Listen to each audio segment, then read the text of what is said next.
जय जगन्नाथ जय श्रीकृष्ण। आमर तो ए काम आउ कामना विषय चली आमर शत्रु आम समस्त शत्रु विषय चली विचार।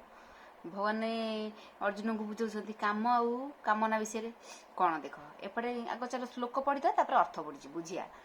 तृतीय अध्याय इंद्रियाणि मनोबुद्धि रस्याधिष्ठान मुच्यते अतैवि मोहयतुष्य ज्ञान मृगत्य देहिनम तस्मात्त्वमिन्द्रियाण्यदौ नियम्य भरतसभ पापात्मन प्रजाहि ह्यनम ज्ञान विज्ञान नाशनम।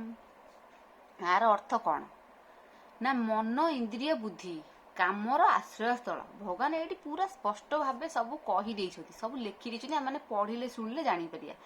मन इंद्रिय बुद्धि मन आम जिते इंद्रिय अच्छा आ बुद्धि ता भितर ये काम रहे।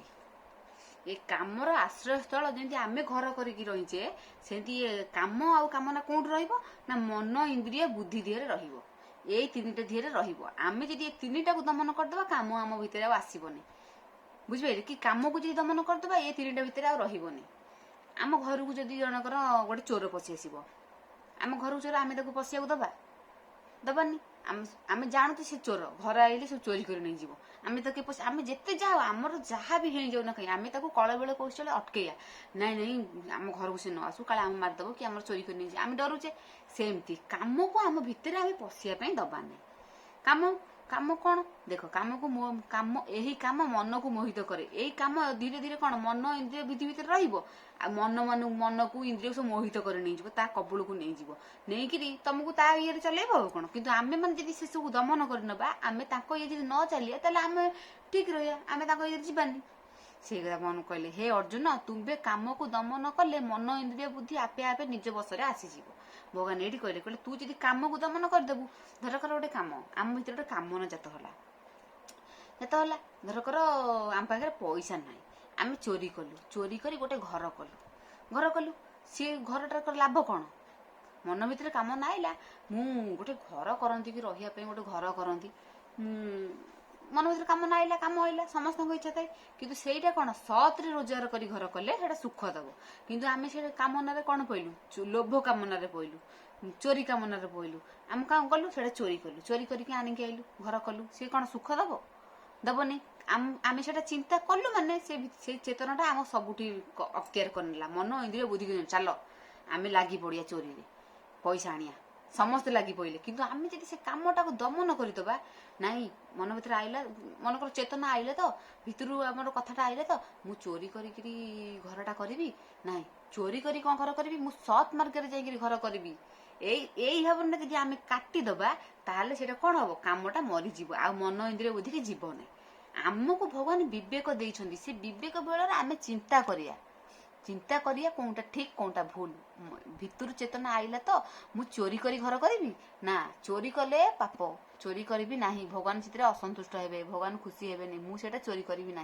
कि जदि आम मैंने से कामन पड़ी जा मु चोरी करी घर करी कि आउ जहाँ भी जो जिते जहाँ कामना अच्छे जिते कामना अच्छी आज 10 टଙ୍କା पाई पुणी कामना आउची आउ लाख टଙ୍କା पाइबी आज 50,000 मिली आम सेटा खुशी न देखिक आम पुणी लगी पड़ू केमती 50 लक्ष करी ना। से भगवान से कहले कामटा को आम जब प्राधान्य दबा सी आम मन इंद्रिय बुद्धि की जब कहली आम घर चोर जब आसिक आम अटकई दबा चोर आसीपर ना सेमती आम जब कम को अटकई दबा सी आम मन बुद्धि इंद्रिय को आउ माने धरी पारिबनी। तेणुक ये भगवान कहले तू जब कम को दमन करदेबू तो मन इंद्रिय बुद्धि आपे आपे आसज भितर आम चेतना आईला धरकर कामना सृष्टि है जे मु चोरी करी घर करी आम जब से अटकई दबा ना चोरी हेनी चोरीटा पाप मु चोरी करी ना जी आम माने अटकई दबा सी मन इंद्रिय बुद्धि की आसब ना। कि जब आम न अटकैया ता कथा जब कम कथार चलिए सी आम मन को इंद्रिय को बुद्धि की पूरा अख्तियार करनब आम ता हिसाब से चलिए। आज एति चोरी करी घर करचे काली मनीष मारिबी काली एकु मारिबी काली ता घरे पशिबी आज ता घरे पशिबी मन आम काम ना आम पूरा मोहित करनब आम ता हिसाब से चली चलिया। जो दुनिया जो अघटन होउची जो केस कुसा होउची समस्ते सबु लोक समाने जी गोटे मनीष मारी दे सी कौन खराब सी कौन भगवान को पिला नु आम जमी भगवान को पिला जड़े गोटे मनीष को मारिदेला सी कौन जी जेल रहा सी कौन भगवान को पिला नुह सी भी भगवान को पिला किंतु सी कौन करुच्ची ना भगवान को निर्देश को सी जानी पारुनी सी काम क्रोध आ लोभ हिंसा रही जाऊँगी सी अबाटे चली जाऊँगी। आम भितर सब चेतना अच्छी भगवान अच्छा ଭଗବାନଙ୍କର କଥାଟାକୁ ଯଦି ଆମେ ଶୁଣିକିରି ଯିବା ଆମେ ଠିକ ବାଟରେ ଯିବା। ଆଉ ଆମେ ଯଦି ଭଗବାନଙ୍କ କଥାକୁ ଯଦି ଆମେ ଆମ ବାପା ମାଙ୍କ ସାଙ୍ଗରେ ଯାଉଛେ, ଆମ ବାପା ଆମ ପାଇଁ କଣ କେବେ ଖରାପ ଚିନ୍ତା କରିବେ?